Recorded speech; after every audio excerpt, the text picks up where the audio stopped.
Hello दोस्तों, नमस्कार। आपके अपने चैनल एग्ज़ाम स्टडी पर बहुत बहुत स्वागत करते हैं। जैसे कि आपको पता है कि हम पॉलिटी की क्लास लगातार डाल रहे हैं यूट्यूब पे। तो ये हमारी जो है भाग 4 की दूसरी क्लास होगी। ठीक है, भाग 4 में आपको पता है कि क्या है, डीपीएसपी है और डीपीएसपी में हमारी दूसरी क्लास होगी। जैसे हम आपको बता दें कि डीपीएसपी में एक बार फिर से शुरुआत में हमने पहली क्लास में क्या क्या बता रखा था। हमने सिर्फ इतना बताया है वहाँ पे कि जो हमारा डीपीएसपी है, ठीक है, वो भाग 4 में स्थापित किया गया है, जो अनुच्छेद 36 से लेकर के 51 तक दिया गया है। ठीक है ना। अब यहाँ पर ये डीपीएसपी क्या है, तो direct principle of state policy, जिसे हिंदी में कहते हैं राज्य के नीति निर्देशक सिद्धांत या तत्व भी कह सकते हैं। ठीक है ना। तो यहाँ पर क्या है कि ये है क्या वास्तव में, पहले ये आप मोटे तौर पर जान लें। ये है कि जैसे जो हमारे संविधान निर्माता थे, संविधान बनाते समय सरकार को एक वहाँ पर एडवाइजरी के तौर पर जारी करके उन्होंने बता दिया है कि अगर आप एक अच्छे राज्य को स्थापित करना चाहते हैं और कल्याणकारी राज्य की स्थापना करना चाहते हैं, तो आपको क्या क्या करना चाहिए। गरीब और अमीर, ठीक है, के बीच का अंतर आपको कैसे कम करना है, या जो है छोटे वर्ग और बड़े वर्ग के बीच का जो डिफरेंस है वो आपको कैसे कम करना है। तो ये यहाँ पर इन बातों को आपको अच्छे तरीके से समझे। वो सारी चीज़ें वहाँ पर संविधान निर्माताओं ने और सरकार को ये सब यहाँ पर एडवाइजरी के तौर पर बता रखा है, जिनमें से हमने आपको अनुच्छेद 45 अनुच्छेद 44 तक बता रखा है। और ये आज हमारा चलेगा जो कहाँ से, अनुच्छेद 45 से। तो अनुच्छेद 45 क्या कहता है, ये कहता है कि 14 वर्ष तक के बच्चों को निःशुल्क, ठीक है, निःशुल्क के लिए निःशुल्क शिक्षा, ठीक है, यहाँ पर लिखेंगे निःशुल्क शिक्षा के लिए क्या करेगा, राज्य प्रबंध करेगा। जैसे कि आपको पता भी होगा 14 साल तक के बच्चों को जो हमारे प्राइमरी स्तर पर वहाँ पर बच्चों को निःशुल्क में शिक्षा दी जाती है। तो ये भी हमारे जो संविधान निर्माताओं के द्वारा दिए गए सलाह को राज्य की सरकारें इसे फॉलो करती हैं। ठीक ना, तो ये चीज़ें कर रही हैं। अनुच्छेद 46 क्या कहता है कि कमजोर वर्ग SC ST, ठीक है, कमजोर वर्ग SC ST की शिक्षा एवं आर्थिक सुरक्षा भी प्रदान करें। आर्थिक सुरक्षा का मतलब यहाँ पे ये है, जैसे आपको पता होगा कि जो कमज़ोर वर्ग है शिक्षा के लिए, पढ़ाई के लिए उन्हें क्या देता है कि जो है स्कॉलरशिप वगैरह प्रदान करता है। ठीक ना। तो ये चीज़ें जो है सरकार इसको भी कर रही है कि कमज़ोर वर्ग के जो लोग हैं उनको पढ़ाई के लिए जो पैसा लगता है वो स्कॉलरशिप के तौर पर देती हैं। तो ये भी लगभग हमारी सरकार इसे कर रही हैं। ठीक ना। तो यहाँ पर अनुच्छेद 47 क्या है, मादक पदार्थों के सेवन पर प्रतिबंध। क्या बता रहा है कि मादक पदार्थों के सेवन पर प्रतिबंध।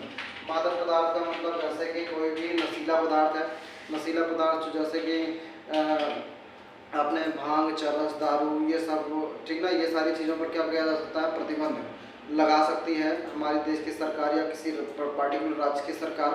तो जैसे आपको पता होगा कि बिहार राज्य ने क्या किया है, बिहार ने क्या किया है, मादक पदार्थों पर प्रतिबंध लगा रखा है। ठीक ना। ये तो मतलब ये यहाँ पर बिक्री से रोक रहेगा। ठीक ना। यहाँ पर वो दारू वगैरह जो है वो जैसे कि बिहार में प्रतिबंधित है पूर्ण रूप से, वहाँ पर बिकता नहीं है। ठीक है। तो यहाँ पे आपको एक इसमें बातें बताई गई हैं। तो 47 में ये किसी राज्य के द्वारा इसे फॉलो किया जा रहा है। ठीक ना, सभी राज्यों के द्वारा तो नहीं, लेकिन कुछ जैसे कि बिहार है। अगला यहाँ पर देखें कि अनुच्छेद 48 क्या कहता है, कृषि एवं पशुपालन को वैज्ञानिक एवं आधुनिक किया जाए। जैसे कि भाई कृषि, आपको पता होगा बहुत सारे क्या है, कीटनाशक दवाएं, ठीक ना, क्या बहुत सारी कीटनाशक दवाएं और अच्छे बीज, ठीक है, हाइब्रिड चीज़ें आ रही हैं। पशुपालन के लिए, पशुओं के लिए भी दवाओं की सुविधा अच्छे से मिल रही है। ठीक ना। उनको पोषाहार के लिए अलग अलग खाद्य पदार्थ भी मार्केट में मिल जा रहे हैं। तो मतलब आपको ये समझिए कि कृषि के लिए कि कृषि में उपज कैसे बढ़े, और पशुपालन, पशुओं को कैसे पाला जाए जिनसे उनकी वृद्धि अच्छे से हो, ठीक ना, वो स्वस्थ रहें। तो इन सब के लिए वैज्ञानिक और आधुनिक तरीके का प्रयोग करें। ठीक है। तो ऐसे भी सरकारें इस पर भी जोर दे रही हैं। ठीक है। इसके बाद इसी में और क्या बताया गया है, कहा गया दुधारू एवं जो वाहक पशु हैं, मतलब जो दूध देने वाले पशु हैं और जो वाहक जैसे जो है बैल है, ठीक ना, इसे क्या किया जाता है कि कुछ चीज़ों को, वाहक का मतलब जो जैसे कि बहुत सारी चीज़ों को जो ढोने वाले होते हैं, तो बैलों के द्वारा बहुत सारी पहले बैलगाड़ी वगैरह चलती थी, तो वहाँ पर इन्हीं के द्वारा उसको खींचा जाता था। तो जैसे वाहक पशु हम कह सकते हैं, जैसे बैल है, ठीक ना, बैल आपका वाहक पशु हो जाएगा। ठीक है ना। तो इसी प्रकार से जैसे घोड़ा है, गधे है, घोड़ा भी होता है, वो इंसानों को लाने ले जाने के लिए होता है। तो यहाँ पर ये आप समझ जाएं, ठीक है ना। उनको सुधार करना और उनका संरक्षण भी करना है। दूसरा क्या होता है, पशुवध। पशुवध और पशुवध कह दो या उसका बलि कह दो, बलि पर क्या होना चाहिए, प्रतिबंध। जैसे आपको पता है इसी के तहत ना, जैसे कि गौ हत्या, ठीक ना, क्या इसी के तहत जो है गौ हत्या जो है, इसी के तहत क्या, इसी के तहत गौ हत्या पर प्रतिबंध लगाया गया है, ठीक है ना। तो ये सारी चीज़ें भी बहुत तेजी के साथ फॉलो हो रही है, आपको पता है। अगला देखते हैं अनुच्छेद 48 में क्या लिखा हुआ है। अनुच्छेद 48 कहता है कि पर्यावरण का संरक्षण, पर्यावरण का क्या करना है, संरक्षण, और वन्य जीवों की सुरक्षा का प्रबंध करें, ठीक है ना। जो हमारे वन की जानवर, जंगली जानवर हैं, उनको भी कैसे है वो धीरे धीरे विलुप्त हो रहे हैं, उनकी भी सुरक्षा करना हमारे राज्य की जिम्मेदारी होगी, अर्थात सरकार की जिम्मेदारी होगी, ठीक है। और जो पर्यावरण है, पर्यावरण का मतलब हमारे चारों ओर जो चीज़ें पाई जा रही हैं, जिससे हमारी वायु भी क्या हो रही है, शुद्ध है, ठीक है। तो हवाएं हैं, बहुत सारी चीज़ें हैं, तो उस पर्यावरण के लिए क्या क्या होना चाहिए, उसका भी संरक्षण करना चाहिए, और जो वन्य जीव हैं उनकी सुरक्षा का प्रबंध भी करना चाहिए। जैसे कि आप बहुत आपने देखा होगा कि जंगली जानवरों को क्या किया गया है कि उनके वध पर प्रतिबंधित लगाया गया है, ठीक है ना, आपको पता होगा। तो अगला देखिए यहाँ पर जैसे लिखा हुआ है न्यायपालिका और कार्यपालिका में अंतर, ठीक है। न्यायपालिका और कार्यपालिका में अंतर यहाँ पर बताया गया है। तो न्यायपालिका और कार्यपालिका में भी हम आपको अंतर स्पष्ट करेंगे कि न्यायपालिका वास्तव में क्या होती है और कार्यपालिका क्या होती है। तो न्यायपालिका और कार्यपालिका में अंतर बनाए रखें, ठीक है। ये हमारे राज्य की जो सरकार होगी ना, सरकार की उसकी क्या होगी, जिम्मेदारी होगी, तो उसको बनाए रखें, ठीक ना। ऐसा नहीं है कि न्यायपालिका में कार्यपालिका का हस्तक्षेप हो जाए, तो जो कार्यपालिका करेगी न्यायपालिका उसको ठीक से न्याय कर ही नहीं पाएगी, तो समस्या खड़ी हो जाएगी, ठीक है। अनुच्छेद 51 क्या कहता है, ये कहता है कि अंतर्राष्ट्रीय शांति और सुरक्षा बनाए रखें। अंतर्राष्ट्रीय शांति और सुरक्षा का मतलब यहाँ पर यह है, जैसे भाई किसी देश से किसी विदेशी, जो बहुत सारे देश हैं हमारे सीमाओं पर लगे हुए, ठीक ना, उन सीमाओं से कैसे शांति बनाए रखें, ठीक ना। शांति के साथ साथ ये कर सकते हैं कि उनसे कैसे संधि, क्या कोई मैटर उनसे संधि कैसे करें, समझौता कैसे करें, ठीक ना। यह विदेशी नीतियाँ जो बनाने की जिम्मेदारी है वो हमारे सरकार की जिम्मेदारी होगी, ठीक है। ये सारी चीज़ें यहाँ पर बनाई गई हैं। तो आप इसमें से जो इम्पोर्टेंट है मैं आपको बताऊँ, जो सवाल ज़्यादातर पूछा गया है वो IMP में अगर हम लिखें तो क्या हो जाएगा, अनुच्छेद 50। कौन सा हो जाएगा, अनुच्छेद 50 हो जाएगा। अनुच्छेद 50 के अलावा हमारा जो IMP है 1947 है, ठीक ना, क्या है 19 आर्टिकल जो है 47 है, आर्टिकल 47। तो यहाँ पर कम से कम ये 2 आर्टिकल, और आपको ये भी याद रखना है, IMP है, ये भी बहुत इंपॉर्टेंट है, अनुच्छेद 51, ठीक है ना। तो यहाँ पर सबसे बड़ी बात आती है कि न्यायपालिका और कार्यपालिका क्या होती है। लोग बच्चे इसमें बहुत कंफ्यूज हो जाते हैं, तो मैं इनके बारे में आपको बता दूँ तो क्या क्या ये होता है, ठीक है, कि न्यायपालिका और कार्यपालिका क्या होती है। मैं इसका अंतर यहाँ पर क्लियर कर देता हूँ 2 मिनट में, ठीक है। तो इसे आप अच्छे तरीके से क्या करें, याद करें, ठीक है। और हमारे इस वीडियो को अंत तक जरूर देखा करें, ठीक ना। आपको एक बहुत ही आसान भाषा में जो चीज़ें यहाँ पर मिल जा रही हैं उसका लाभ उठाएं, ठीक है। ये हमारे सभी बड़े एग्जाम के लिए मोस्ट इम्पॉर्टेंट रहने वाली है, ठीक है ना। तो यहाँ पर मैं आपको बता दूँ कि एक होती है भैया कार्यपालिका, क्या होती है, एक होती है कार्यपालिका। तो कार्यपालिका क्या है वो समझते हैं। एक होती है न्यायपालिका, ठीक ना, एक होती है न्यायपालिका, ठीक ना। तो जो संस्था क्या करती है, एक संस्था जो क्या करती है, जो न्याय देने का काम करती है वो न्यायपालिका कहलाती है। जो संस्था, ठीक ना, संस्था न्याय देने का काम करती है, न्याय देने का काम करती है, न्याय देने का काम करती है, वह न्यायपालिका कहलाती है, न्यायपालिका कहलाती है, ठीक ना। ये बात समझना है। बात आती है कार्यपालिका। कार्यपालिका पहले तो समझ लीजिए क्या क्या इसमें सम्मिलित होता है, ठीक है ना, इसमें क्या क्या सम्मिलित होता है ये जानना जरूरी है। तो इसमें क्या होता है, इसमें होता है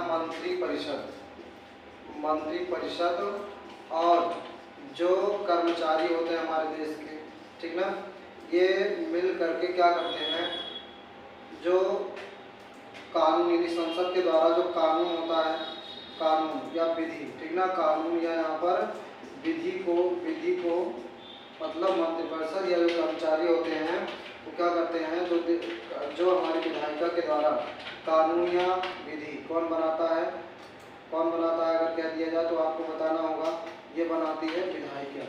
तो विधायिका द्वारा बनाए गए, विधायिका या व्यवस्थापिका भी लिख सकते हैं यहाँ पे, ठीक ना, यहाँ पर लिख सकते हैं व्यवस्थापिका। तो विधायिका या व्यवस्थापिका द्वारा जो कानून या विधि बनाई जाती है को लागू कराने का काम, ठीक ना, लागू कराने का काम कार्यपालिका का होता है, ठीक ना, कार्यपालिका। तो कार्यपालिका में क्या क्या सम्मिलित होता है, अगर देखिएगा मंत्रिपरिषद में क्या सम्मिलित होता है, तो मंत्रिपरिषद में होता है जिसे कहते हैं प्रधानमंत्री, ठीक ना, क्या होता है, प्रधानमंत्री होता है।